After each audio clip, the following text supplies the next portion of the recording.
Friends last video में हमने देखा था एडवांटेज क्या होते हैं। हमने देख लिया था कि भाई प्लानिंग बेटर होती है, कोऑर्डिनेशन बेटर होता है क्योंकि वेरियस डिसिप्लिन्स में हम बात करते हैं, वेरियस एक्टिविटीज पे बात करते हैं, बैलेंस लेकर के आते हैं, वेरियस अच्छे से डिसीजन ले सकते हैं क्योंकि ये साइंटिफिक बेसिस होता है। इसमें रिस्क रिटर्न इन सबको देखा जाता है, फेलियर के चांसेस कम होते हैं, बेटर सिस्टम हो जाता है क्योंकि भाई हम टूल प्रोवाइड करते हैं ओवरऑल व्यू को लेकर के और ऑप्टिमल सोल्यूशन के बारे में बात करते हैं, पूरा रिसर्च के अकॉर्डिंग करते हैं, प्रॉफिटेबिलिटी को इम्प्रूव कर देते हैं और फिर ओवरऑल सिस्टम को बेटर करने की कोशिश करते हैं, रिजल्ट अच्छा यील्ड लेकर के।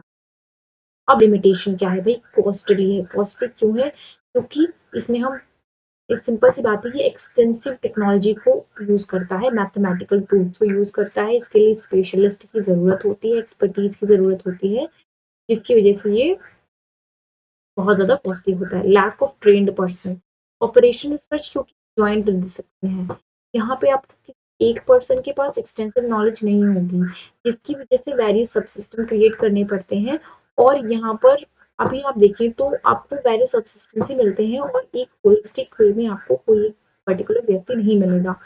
टेक्नोलॉजी डिपेंडेंसी होती है इसकी क्योंकि ऑपरेशन रिसर्च में आप देखो कि आप इक्वेशंस का यूज किया जाता है, एनालाइज किया जाता है, कंप्यूटर्स का यूज किया जाता है, जिसकी वजह से वो काफी हम कह सकते हैं कि दिक्कतें आती हैं। आपको इम्प्लीमेंटेशन में भी दिक्कतें आती हैं क्योंकि देखिए ऑपरेशन रिसर्च में होता क्या है, जो भी सोल्यूशन होते हैं वो अनरियलिस्टिक से भी निकल आते हैं, तो ये भी दिक्कत है। ऑपरेशन जब जैसे कि आप बात करिए तो मैथमेटिकल टूल्स में आप रियलिटी से थोड़ा सा हट सकते हो, दूर हो सकते हो, जिसकी वजह से ये दिक्कत। अब आगे बात करते हैं भाई, आपको कंस्टिट्यूएंट बताने हैं मैथमेटिकल मॉडल में, तो कौन कौन से कंस्टिट्यूएंट होंगे? तो भाई डिसीजन वेरिएबल एंड पैरामीटर एक तो हो गया। एक कि अब जो देखिए डिसीजन वेरिएबल आप कैसे निकालोगे, आप मॉडल जो सॉल्व करते हो ना, तो आपको नोन और अननोन वैल्यूज पता चलती हैं जिन्हें हम पैरामीटर, और जो कि डिटर्मिनिस्टिक और प्रोबेबिलिस्टिक हो सकती हैं, ना, हमें बता था सिंबॉलिक मेथड और ये सारी चीजें। फिर कंस्ट्रेंट्स की बात करते हैं, दी आर द लिमिटेशंस। लिमिटेशंस होती हैं ऑर्गेनाइजेशन की जो कि आपकी किसी भी एक्टिविटी को कन्फाइन करने लग जाती हैं, तो ये दिक्कत की एक बात होती है। Implicit such factors could be either implicit और एक्सप्लिसिट, तो ये देखा जा सकता है कि ये एक्सप्लिसिट है कि इम्प्लिसिट है। और ऑब्जेक्टिव फंक्शन होता है कि भाई यहाँ पर ऑब्जेक्टिविटी रिक्वायर्ड रहती है हमारे ऑर्गेनाइजेशन गोल को अचीव करने में, जहाँ पे आपकी ह्यूमन फैक्टर होता है उसमें तो सब्जेक्टिविटी होती है। तो at the best value of solution the objective function activity of the form are math, यानी कि ऑब्जेक्टिविटी की बात करें तो ये एक प्रॉब्लम भी है, सॉल्यूशन की बात भी है कि ऑब्जेक्टिविटी रहती है। तो डिसीजन वेरिएबल होते हैं, कंस्ट्रेंट्स कुछ होते हैं और होते हैं हमारे ऑब्जेक्टिव फंक्शन। तो यहाँ से हमारा ये फर्स्ट चैप्टर कंप्लीट होता है। नेक्स्ट चैप्टर जो कि है tools and techniques of operation research. Okay, तो देख लेते हैं भाई कौन कौन से टूल्स एंड टेक्निक्स होते हैं। देखो भाई कॉम्पिटेटिव स्ट्रेटजी, सबसे पहली चीज तो टेक्निक्स ऑफ ओआर कौन से होंगे, तो सबसे पहली टेक्निक होगी कॉम्पिटेटिव स्ट्रेटजी। होता क्या है कि जब हमें डिसीजन लेना होता है तो हमें अनदर एजेंसीज पे भी हमारा डिसीजन डिपेंडेंट होता है। अगर वो अनदर एजेंसीज पे डिपेंडेंट होगा तो हमें क्या करना पड़ेगा, कॉम्पिटेटिव स्ट्रेटजीज को अडॉप्ट करना पड़ेगा। जैसे कि गेम ऑफ कार्ड्स और चेस, इन सब में आपको एक स्ट्रैटेजी बनानी पड़ेगी। काफी प्रॉब्लम्स रिलेटेड होती हैं इससे, जैसे कि आपका इंटेंस कंपटीशन हो सकती है, bidding for some contract, competition for market share, negotiating with the labour union, आप हेड हंटिंग हो जाती है, ये सारी चीजें होती है। तो ये आपको होती है कॉम्पिटिटिव मार्केट में आप किस तरीके से स्ट्रैटेजी बना सकते हो, फिर सीक्वेंसिंग मॉडल एक आता है। सीक्वेंसिंग मॉडल में क्या करते हो, आप ऑप्टिमाइज करते हो सो कुछ एफिशिएंसी मेजरमेंट्स को of performance of the system and the sequencing model select age appropriate sequence of a series of jobs to be done on the service facility और मशीन, यानी कि आप सीक्वेंस करते हो मॉडल्स को, सिस्टम को, कि आप एक पर्टिकुलर वन बाय वन तरीके से किसी भी चीज को कंप्लीट कर सको, जॉब्स को पूरी तरह अच्छे एफिशिएंट मैनर में कंप्लीट कर सको किसी मशीन में। नेटवर्क मॉडलिंग, नेटवर्क मॉडल होते हैं। नेटवर्क मॉडल कौन कौन से होते हैं, तो नेटवर्क मॉडल में होता है कि आप एक ऐसा अप्रोच होता है जिसमें प्लानिंग, शेड्यूलिंग और कंट्रोल किया जाता है कॉम्प्लेक्स प्रोजेक्ट्स को, जैसे कि क्रिटिकल पाथ मेथड हो गया, पीआरटी हो गया। पीआरटी हमने पढ़ा था मैनेजमेंट में, program evaluation and review technique. इसमें क्या होता है, हम इसमें क्या करते हैं कि हम फाइंड करते हैं, find the time requirement of a given project. हम टाइम देख लेते हैं कितना लगेगा। फिर उसके बाद हम क्या करते हैं, and allocation of scarce resources to complete the project within the stipulated time period. तो इन दोनों में हम ये देखते हैं, क्रिटिकल पाथ मेथड में और पीआरटी में। फिर लीनियर प्रोग्रामिंग टेक्निक होती है। ओके, तो द ऑपरेशन प्रॉब्लम विच है मेनी वेरिएबल सब्जेक्ट्स, यानी कि काफी variable subjects to certain restriction are solved by using linear programming subject as a programming. The objective in such problem are cost हो गया, profit हो गया, quantity, manufacturing etc. ये सब मतलब कई सारे वेरिएबल्स पॉइंट है जो कि बार बार वेरी कर रहे हैं, दिक्कत ला रहे हैं। तो ऐसे केस में हम कौन सी टेक्निक यूज करेंगे, हम यूज करेंगे लीनियर प्रोग्रामिंग की टेक्निक। ओके, और जैसे कि एंड रिस्ट्रिक्शन, जैसे कि डिमांड ऑफ द प्रोडक्ट, मतलब रिस्ट्रिक्शंस भी ज्यादा हैं, वेरिएबल्स भी ज्यादा हैं, तो ऐसे में हम लीनियर प्रोग्रामिंग की टेक्निक को यूज करेंगे। इस बारे में डिटेल में आगे बढ़ेंगे, इसका एक पूरा का पूरा चैप्टर है। Replacement model, the determination of the time of replacement और मेंटेनेंस ऑफ आइटम विच में ईदर बिकम एब्सोल्यूट, या तो एब्सोल्यूट हो गया हो या फिर एब्सोल्यूट हो गया हो या फिर इनएफिशिएंट हो गया हो, तो ऐसे में हम रिप्लेसमेंट मॉडल की बात करेंगे। अब बात करते हैं साइमुलेशन मॉडल की। तो साइमुलेशन मॉडल क्या होगा? These models are used to study behaviors over time that duplicate the feature of the problem in a working model. ना आप साइमुलेशन करते हो, साइमुलेशन का क्या मतलब कि आपने एक रियल लाइफ सिचुएशन बना के रख दी है। मतलब ऐसी रियलिस्टिक आप आपको लग रहा है कि जो भी होने वाला आगे चल के वैसे ही कोई सिचुएशन, जैसे कि साइमुलेशन टेक मॉडल में आप देख सकते हो कि जो पायलट्स होते हैं उनको एक प्लेन उड़ाने के लिए दिया जाता है, एक कि हाँ आप इसको उड़ाइए, और वो एक ऐसे वो प्लेन ही होता है एक्चुअली, वो एक ऐसे ही रूप में होता है जहाँ पर उनको लगता है कि हाँ वो उड़ा रहे हैं plane. The result are adopted to the original problem after the tested of sensitivity analysis. The decision can be evaluated and the risk in implementing the characteristics and feature of the organization problem can be eliminated by simulating them. Simulate कर लेते हो आप, आपको practice हो जाती है, इसलिए आप देख सकते हो। फिर इन्वेंट्री कंट्रोल मॉडल्स होते हैं, balancing of inventory cost, shortage cost, inventory cost, shortage cost, storage cost, interest cost, इन सबको आप बैलेंस कर लेते हो, तो इसमें भी आपका हो जाता है कंप्लीशन। फिर is involve in the study of operation research, जैसे कि आपको कब ऑर्डर करना है, क्या परचेज करना है, कितना परचेज, क्योंकि इसी के अंदर से ही मेथड निकल के आया है। ओके ओके, आगे देख लेते हैं। These models are primarily concerned with inventory policies of the organization and it is concerned with the factors such as cost of placing order, cost of lost sale, वही सारी चीजें सेम आप इसे देख लीजिएगा, जैसे कि आप देखोगे इसमें अलोकेशन मॉडल में क्या होता है भाई, for the performance there are number of activities and there are numbers of alternatives also, है। तो आप क्या अलोकेट करते हो किस एक्टिविटी को, तो the activity can not be perform in the best possible way because there are limited resources. इसीलिए क्या करते हैं हम, प्रॉब्लम का एक सुटेबल अलोकेशन कर देते हैं of precious and scarce resource for optimizing the given objective function and subject to the limiting factor at the point of time within which the firm has to operate effectively. All problems which are related to the allocation aspects are collectively known as mathematical programming problem. ठीक, तो ये mathematical programming problem के through solve किया जाती है। अब waiting line model क्या होता है भाई, तो देखिए इसमें क्यूइंग थ्योरी भी है हमारे सिलेबस में, तो ये हम पढ़ेंगे। सीक्वेंसिंग थ्योरी भी है, वो भी हम पढ़ेंगे, तो ये चीज आप देख लीजिए। अब द वेटिंग लाइन मॉडल क्या होता है, मिनिमाइजिंग द वेटिंग टाइम और आइडल टाइम, यानी कि जो आइडल टाइम उससे हमें कम से कम करना है with the cost associated there with. There are two types, हमें पता है। Waiting line model are those model that involve waiting before the required service could be provided. These models seek to ascertain the various important characteristics of queuing systems such as average length of queue, average time spent in line by the customer, etc. In every organization and in our daily life, these models find wide applicability. तो ये चीज है, जैसे कि for example आप देखते हो कि भाई हम सुबह कितने बजे अपने कॉलेज में पहुंच जाए एडमिट कार्ड लेने की भीड़ न मिले, क्यों ना लगाना पड़े, क्यों भी ना लगना पड़े, ये चीज। अब मार्कोनियन मॉडल क्या होता है, these model are applicable in highly specialise cases, बहुत हाईली स्पेशलाइज केस हो तो इसे यूज करते हैं, जहाँ पर where the state of a system is capable of being accurately defined by precise numerical value. Brand switching problem is the example of, okay, brand switching problem is the example of Marconi. तो ये आप देख सकते हैं। Okay, अब आ गया routing और transshipment model. ये कौन सा हो गया? These types model help in finding the optimal route from the starting point to the final point, यानी कि आप स्टार्ट से लेकर के फाइनल तक कौन सा सबसे ज्यादा ऑप्टिमल रूट है, and when there are finite number of possible routes available. ठीक है, जब फाइनाइट नंबर ऑफ आपके पास, फाइनाइट मतलब ये भी एक आप नंबर काउंट कर सकते हो कितने हैं। ओके, ये चीजें आपको ध्यान में रखनी है।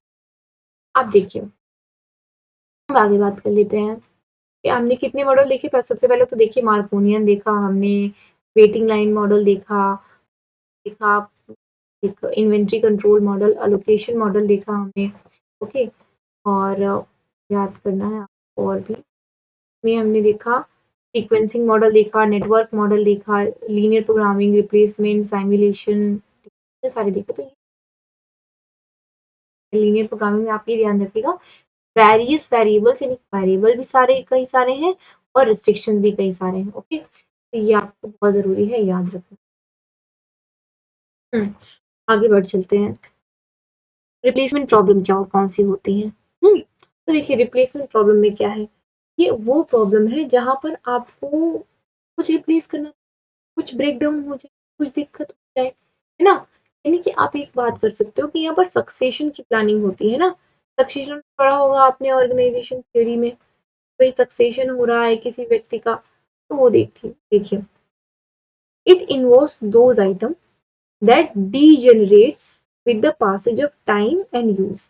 अब डिटेरियोरेटिंग आइटम कौन कौन से होते हैं? मशीन टूल हो गया, ट्रक हो गया, शिप हो गया, होम अप्लायंस हो गया, वेरी लार्ज एंड एक्सपेंसिव, कितने सारे कितने होते हैं। अब इनका जो ऑपरेटिंग टाइम होता है वो ठीक ही ठाक होता है। देखिए operating time of these item is more, then they will require more maintenance to maintain their efficiency ना, तो हमें ज्यादा मेंटेनेंस देना होगा। The resale value of these item become less if they are kept for longer time period. Thus the problem is to determine when to replace, यानी कि कब replace कर दे कि हमें सही शार्ट वैल्यू भी मिल, पैसे भी मिल जाए और हमारा चल जाए आगे, नहीं आ जाएगी और एफिशिएंसी भी रहेगी।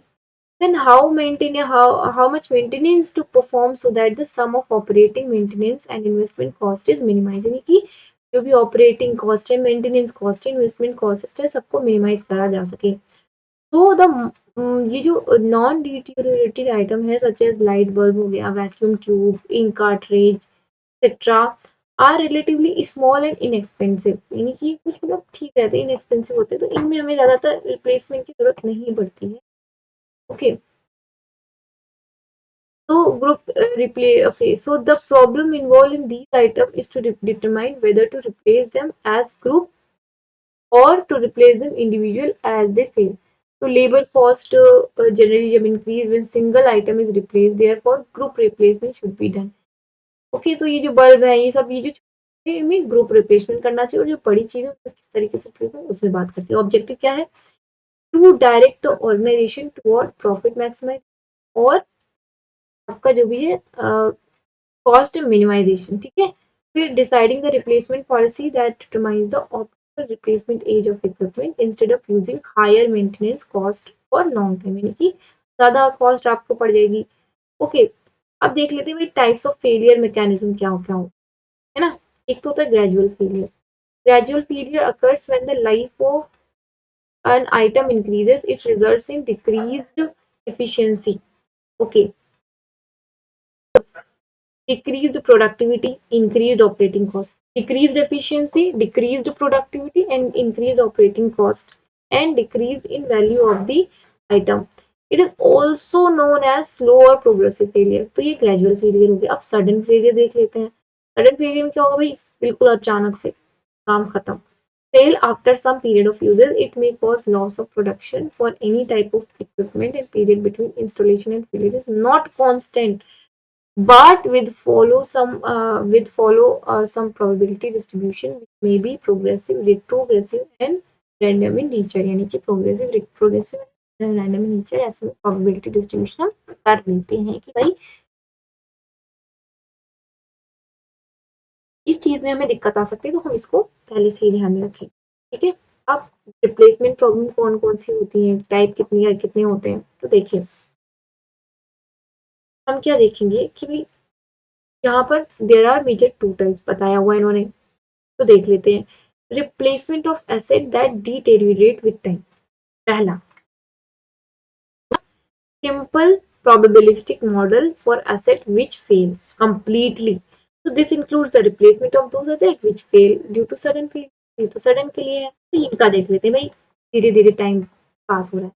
इनका हमने क्या बोला था कि हमें एफिशिएंसी पे बात करनी है, प्रोडक्टिविटी पे बात करनी है, कॉस्ट पे बात करनी है, मिनिमाइजेशन ऑफ कॉस्ट करना है, मैक्सिमाइजेशन ऑफ प्रॉफिट करना है। और मैक्सिमाइजेशन ऑफ प्रॉफिट कैसे होगा, जब हम ऑप्टिमल लेवल पे उसको रिप्लेस कर देंगे। अब determination of economic life of an asset, हम तो पहले देखेंगे इकोनॉमिक लाइफ उसकी कितनी है। And economic life of an asset is determined by following cost. Capital recovery cost देख लेते हैं हम, capital recovery cost computed from purchase price of the machine and the average operating and maintenance cost देख लेते हैं उसकी। Replacement of existing asset with a new asset, अब new asset पहले तो हम इकोनॉमिक लाइफ देख लें, फिर उसके बाद न्यू एसेट से उसको रिप्लेस कर दें। Comparison of replacement of an existing asset with a new asset is presented, हम कंपेयर कर लेंगे सबसे पहले तो।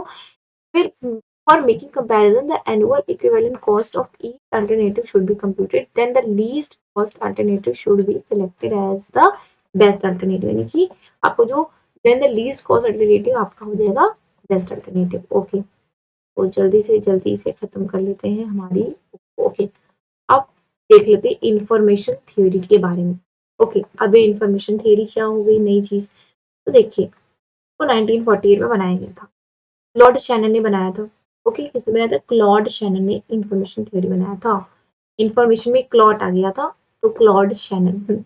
ओके, थ्रू दिस देखिए अगर आपका आता है ऑब्जेक्टिव, मैंने फिर से बताया तो इसमें नाम पूछे जा सकते हैं, अदरवाइज सब्जेक्टिव आ रहा है तो आपके पास ऑप्शन है कि आप किस तरह से लिखना पसंद करेंगे। Through this paper a mathematical theory of communication, Claude Shannon was also known as father of digital age। तो ये आप कह सकते हो कि आप थोड़ा सा हाईलाइट कर लीजिए, फादर ऑफ डिजिटल एज बोला गया था क्लॉड शैनन। ओके, ये आपका तो एमसीक्यू में आ ही जा सकता है। So information theory was not just a product of the work of Claude Shannon, it was result of crucial contribution made by many distinct individuals from variety of background who look his ideas and expanded upon them. This shaped the direction of information theory। उन्होंने मतलब ये देखिए कोई भी एक चीज आप कह सकते हो, आप कहो कि सिर्फ गांधी जी की वजह से हमें, सिर्फ गांधी जी ही थे जिनकी वजह से हमें आज़ादी मिली, पर तो ऐसा नहीं है। हाँ, उनका एक ह्यूज कंट्रीब्यूशन था, पर उनके अलावा कई ऐसे लीडर्स थे जो बाहर गए, हमारे सुभाष चंद्र बोस, हमारे भगत सिंह, देव, राजगुरु, और भी हमारी महिला उषा मेहता, और कई सबके कलेक्टिव जो प्रयास रहे, उनके ही द्वारा हम आज आज़ाद हैं, हम डेवलप कर रहे हैं, और बस भूल जाते हैं उन्हें जिनके कारण हम इतने आसानी से पढ़ रहे हैं, हम गर्ल्स को राइट्स मिल रहे हैं। ये सारी चीज़ें सोचनी चाहिए हमें। चलिए अब सोचेंगे, पहले पढ़ लें, पेपर हो जाए फिर सोचेंगे। चलिए, तो कई सारी चीज़ें आई, और इन द फिर आपका Indeed the diversity and direction of their perspective and interest in the beginning, तो ये सारी चीज़ें लाई। अब आगे देख लेते हैं। अब क्या होगा,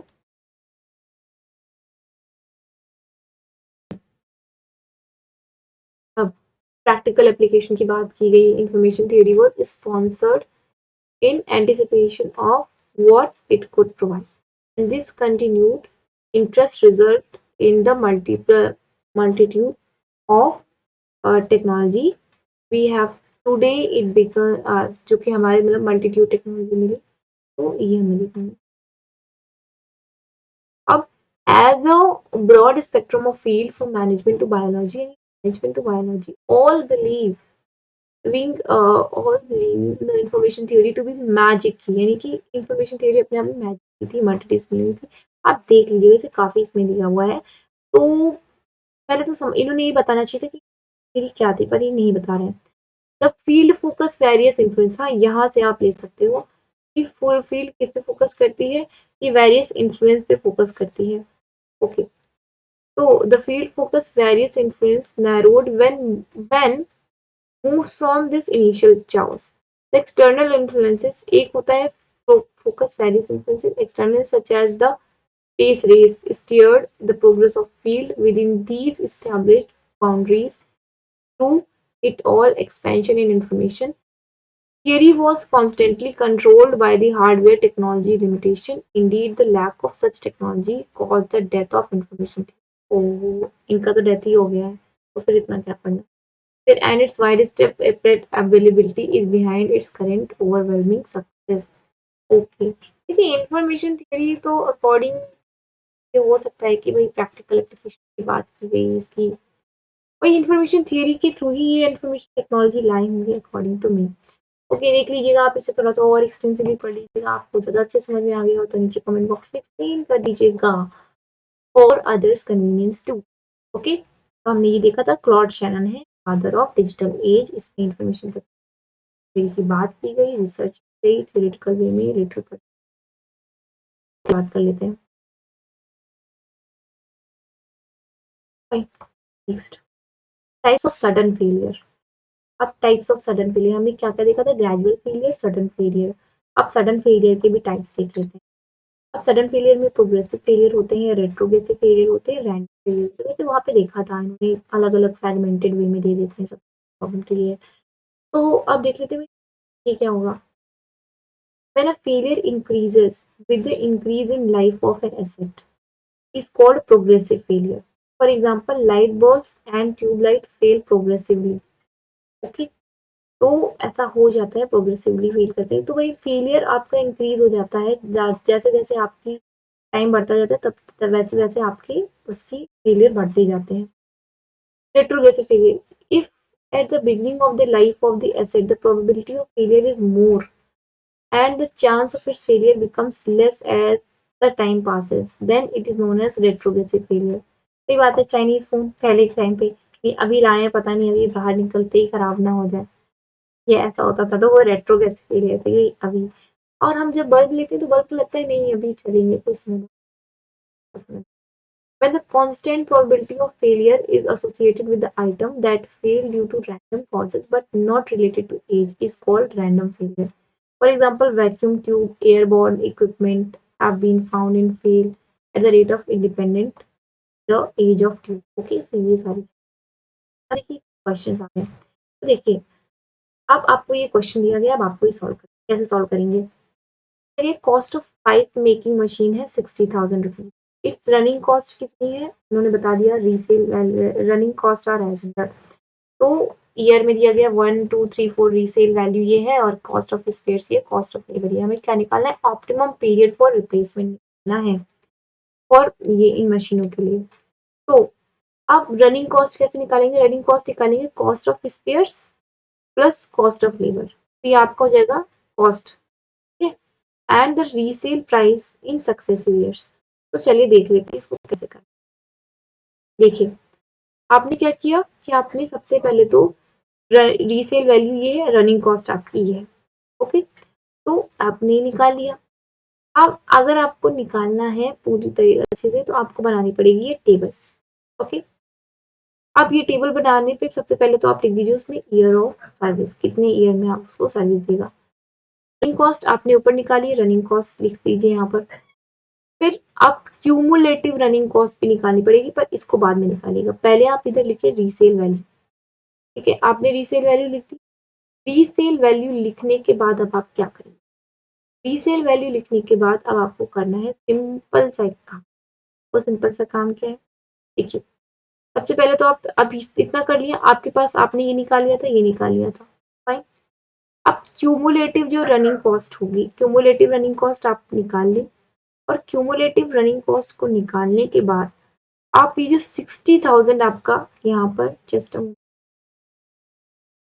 ये मीन आर आपका अब आपको क्वेश्चन में ही दी गई थी 60,000 की वैल्यू जो की cost of pipe making machine आपकी थी cost of pipe making machine थी 60,000 तो आप उस 60,000 में से आप रीसेल वैल्यू को निकाल लीजिए जिससे आपकी निकल आएगी डिप्रिसिएशन को ठीक है क्योंकि रीसेल मिलने करने पर तो आपको इतने पैसे मिलेंगे ना डेप्रिसिएशन कॉस्ट आपकी आ गई, कितना डेप्रिशिएट हुआ, 18,000 डेप्रिशिएट हुआ, यहाँ पर 13,000 डेप्रिशिएट हुआ, कितना डेप्रिशिएट हो रहा है, ओके, ये आपको मिल जाएगी।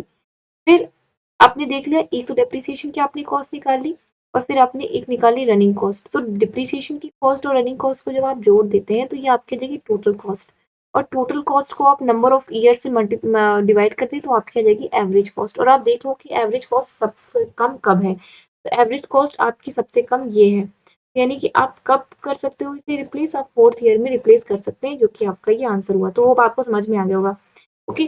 तो I too had a little problem, but मुझे भी समझ में आ गया, तो आई थॉट कि मैं इसको अच्छे से आपको समझा दूँ। तो आप देखिए, फिर से मैं आपको थोड़ा सा समझा देती हूँ, आप देख लीजिए क्वेश्चन को। ये क्वेश्चन कैसे दिया हुआ था, इन्होंने ईयर दिए हुए थे, इन्होंने कॉस्ट दिया हुआ था, और फिर कॉस्ट देने के बाद उन्होंने आपको क्या करना है कि आपको रनिंग कॉस्ट निकाल लीजिए, रनिंग कॉस्ट आप दोनों की निकाल लीजिए, फिर बाद आप क्या करिए कि आप डेप्रिसिएशन कॉस्ट भी निकाल लीजिए, क्योंकि डेप्रिसिएशन भी कॉस्ट होती है। उन दोनों को ऐड करके आपने जब एवरेज कॉस्ट निकालनी है विद नंबर ऑफ ईयर, तो आपको ये जानना है कि कौन से ईयर में आपकी सबसे कम कॉस्ट लगेगी, जिसके थ्रू आप आसानी से निकाल सकते हैं।